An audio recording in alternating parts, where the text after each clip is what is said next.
नमस्कार दर्शकों, DNP India में आपका स्वागत है। मैं हूं आपके साथ राहुल चौधरी। आज राष्ट्रीय लोकदल के मुखिया और केंद्रीय राज्य मंत्री जयंत चौधरी मेरठ में एक कार्यक्रम में पहुंचे थे, जहां उन्होंने समाजवादी पार्टी के मुखिया अखिलेश यादव और डीएमके के मुखिया और तमिलनाडु के मुख्यमंत्री एमके स्टालिन पर जोरदार प्रहार किया। पहले सुनिए उन्होंने क्या कहा। ये नीति पूरे देश के लिए है, एक राज्य के लिए नहीं है, किसी एक नेता के लिए नहीं है। मैं बहुत अनुभवी और सीनियर हमारे चीफ मिनिस्टर दक्षिण भारत के श्री स्टालिन जी को ये संदेश देना चाहता हूं। यूडी यन बदल नथई करुवी पगलाई वलरकुम अयुदाम अल्लाह। तमिल भाषा में मैंने शब्द बोले हैं।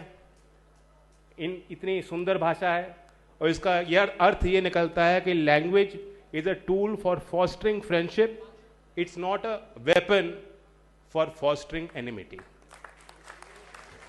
हमारे आंध्र प्रदेश के बच्चे देख रहे हैं, they should also have a right, if they are Telugu speakers residing in Tamil Nadu, that we must build the capacity in government schools that a Telugu speaking student and family, if they are shifted there or they are residing in Tamil Nadu, they should have the facility to learn Telugu.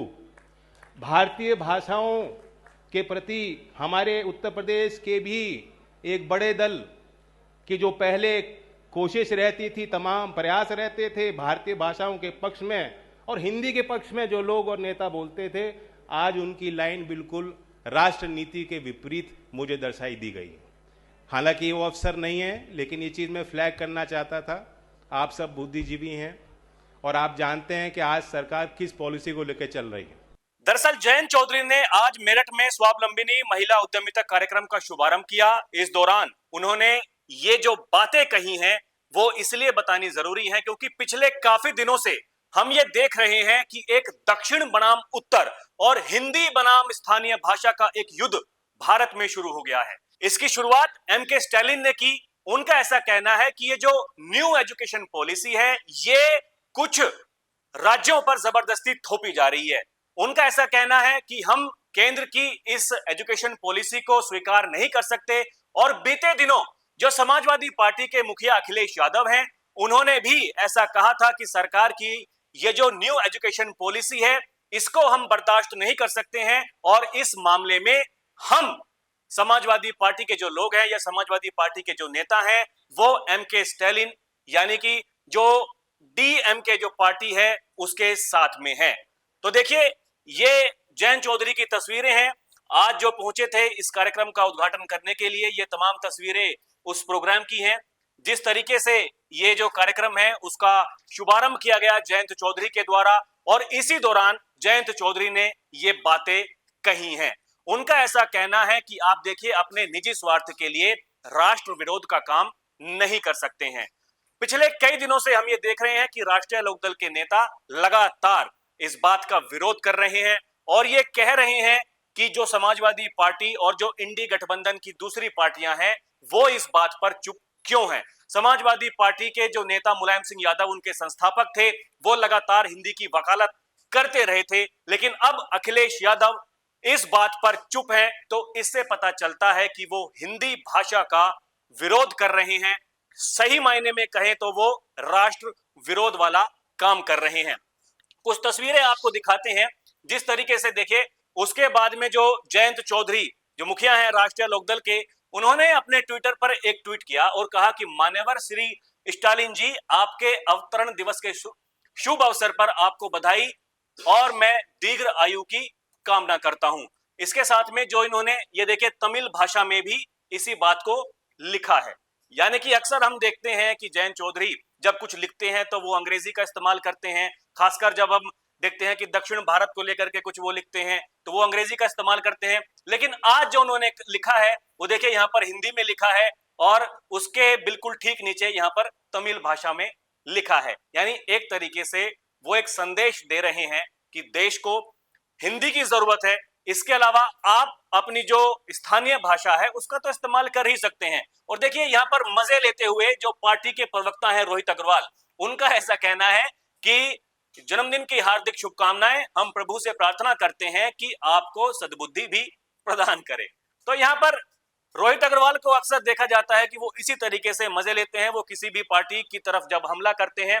इसके अलावा जो राष्ट्रीय लोकदल का Twitter handle है, वहां भी उन्होंने देखिए ये ट्वीट किया है और कहा है कि क्यों समाजवादी पार्टी और कांग्रेस हिंदी विरोध पर चुप है, क्या राष्ट्र नीति के विपरीत दोनों पार्टियों की मानसिकता उनके हित में है।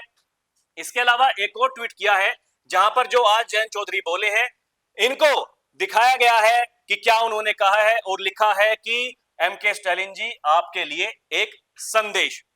तो यहां देखिए राष्ट्रीय लोकदल पार्टी ने, जैसा कि मैंने पहले कहा, कि पिछले कुछ दिनों में एक मुहिम जैसी छेड़ दी है, क्योंकि शिक्षा राज्य मंत्री हैं जयंत चौधरी और वो जो सरकार की नीति है उसका पुरजोर समर्थन कर रहे हैं और बार बार ये कह रहे हैं कि देखिए ये जो कुछ नेता हैं वो केवल वोट पाने के लिए भ्रम पैदा कर रहे हैं और ये जताना चाहते हैं, क्योंकि तमिलनाडु में अगले साल चुनाव है और चुनाव से पहले ये एक तरीके से भ्रम फैला रहे हैं जो वहां के मुख्यमंत्री हैं, क्योंकि लगातार वो ये कहते आ रहे हैं कि हिंदी को हमारे ऊपर थोपने की कोशिश की जा रही है, जबकि सरकार का जो नियम है वो ये है कि आप किसी भी 3 भाषा का प्रयोग कर सकते हैं, उनमें से 2 भाषा वो देश की भाषा होनी चाहिए, वो चाहे कोई सी भी भाषा हो।